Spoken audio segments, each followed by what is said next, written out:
2 Timothy chapter 2, verse 22 states, "So flee youthful passions and pursue righteousness, faith, love, and peace, along with those who call on the Lord from a pure heart." When it comes to sexual temptation, there's usually at least three enemies involved. There's your flesh, the world, and there's the devil. The flesh in you craves that sexual sin.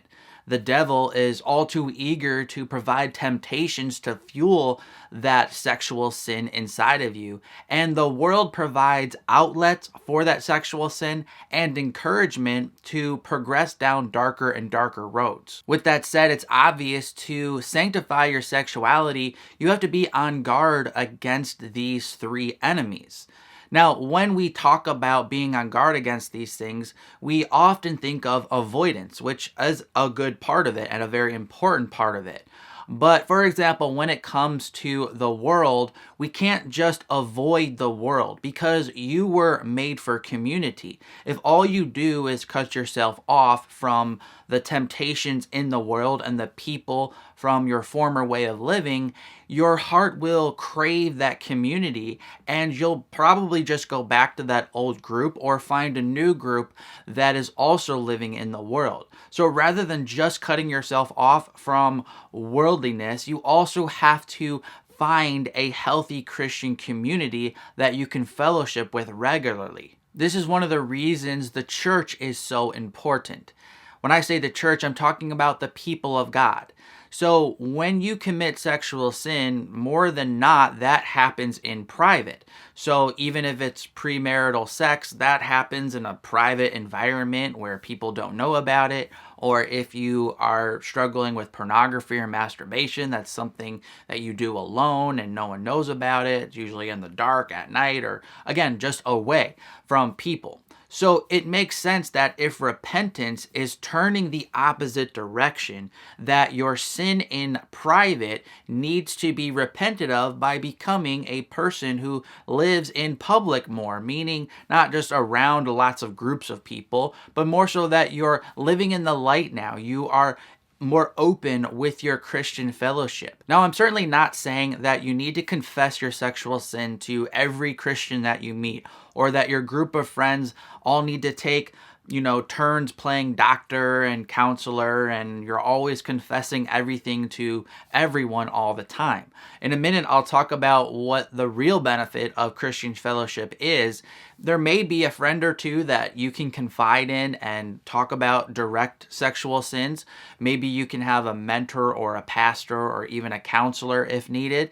Those are needed at times, and it is good to have at least one or two people that you can talk directly to when you're having a sexual temptation or you need to talk directly about something that you've done. But I would not recommend going to the Christian community as this giant confessional, asking everyone to be, an earpiece or a counselor to you. But again, having a few people is helpful. As James 4:16 states, "Therefore confess your sins to one another and pray for one another that you may be healed. The prayer of a righteous person has great power at its working." But more importantly than having someone to directly talk about sexual sin with, what your heart needs even more than that is a Christian community that you can pursue God with.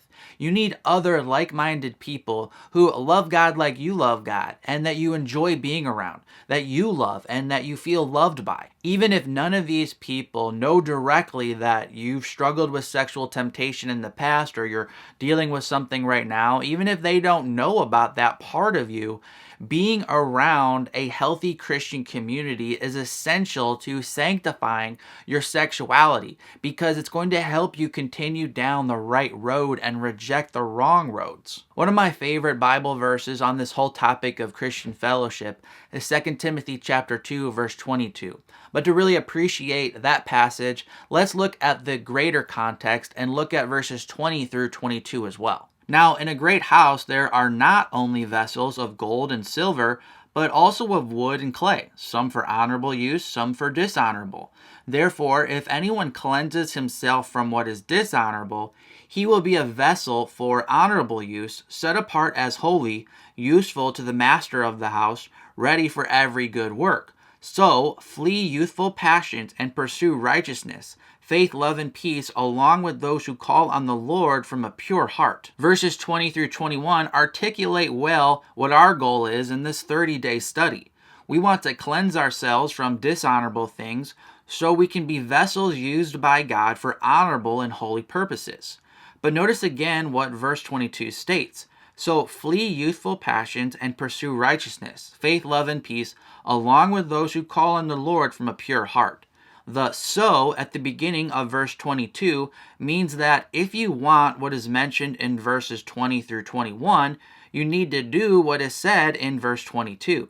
If you want to be holy and set apart for honorable purposes by God, you have to not only flee youthful passions like sexual sin, but you also must pursue righteousness, faith, love, and peace along with those who call on the Lord from a pure heart.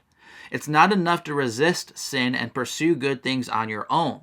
We are also instructed to do this along with those who call on the Lord from a pure heart. You were not made to live your life away from your Christian brothers and sisters in Christ. Like a herd of sheep, the one that drifts away from the group is the easy target for the wolves lurking in the darkness. When talking about this subject, many people instantly jump to the idea of an accountability partner. And while I'm not bashing accountability partners, and I think that they can be very helpful to you, I do want to caution you about instantly pursuing that type of relationship in a forced way. Anytime I've seen people try to force that type of relationship on a relationship that isn't ready for that, it never really turns out well. The person who was kind of asked to be the helper ends up feeling kind of like a prison warden looking for problems, just trying to bust the person or just, not really knowing how to help.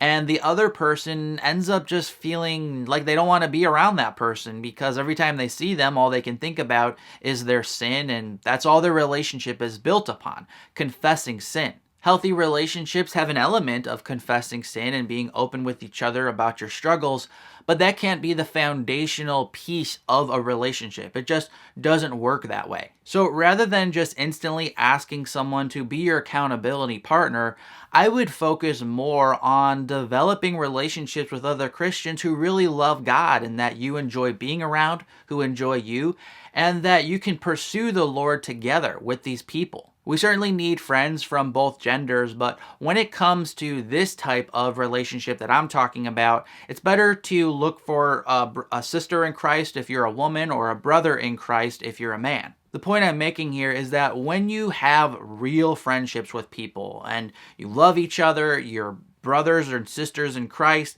you are just following the Lord together, you're not going to need someone to be an accountability partner and put this official kind of odd label on this friendship. You're just going to naturally fulfill the role of an accountability partner when you need it, rather than kind of contaminating the whole relationship by making it all about figuring out when you're sinning and not sinning. Again, when it comes to having healthy friendships, there will be times when you feel led by God to confess a private sin to a close friend or a pastor, a mentor, or a counselor. But the main focus of your Christian community should be pursuing Christ together, because that's ultimately what your heart needs the most. And when you do that, there's going to be a natural snowball effect in your life that will carry over into sanctifying your sexuality. Tomorrow, we're going to talk about starving the bad and feeding the good, so I'll see you on day 14.